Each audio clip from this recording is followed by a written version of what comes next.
Sur ces images qui ont fait le tour du monde, le pont Morandi de Gênes sectionné. Il s'interrompt dans le vide. Au sol, des tonnes de béton armé éventrées et des véhicules écrasés. Quelques minutes plus tôt, le 14 août 2018, cet ouvrage de l'autoroute qui relie l'Italie et la France s'écroule. Une portion de près de 200 mètres disparaît dans un immense nuage de poussière. Cela n'aurait jamais dû arriver. Personne n'aurait pu imaginer que le pont puisse se briser en deux comme ça, comme un graissin.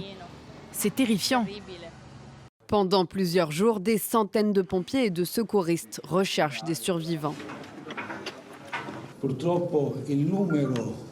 Malheureusement, le nombre de victimes ne cesse d'augmenter au fil des heures.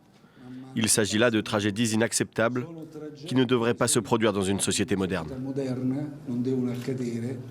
Le bilan final est lourd, 43 morts. Alessandro, Bruno, Camilla.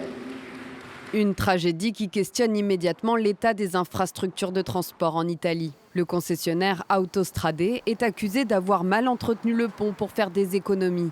De son côté, la société dénonce un vice de construction caché, une corrosion des câbles. Près d'un an après la catastrophe, le pont Morandi est entièrement démoli. À sa place est construit un nouvel ouvrage dessiné par l'architecte génois Renzo Piano. Construire est un acte d'espoir. Bien sûr, tout le monde le sait. C'est un acte de confiance. On pourrait aussi dire que c'est un acte de paix. Un nouveau pont inauguré en août 2020 qui accueille aujourd'hui un trafic très dense. Il restera le souvenir de l'une des plus graves catastrophes de l'histoire récente de l'Italie.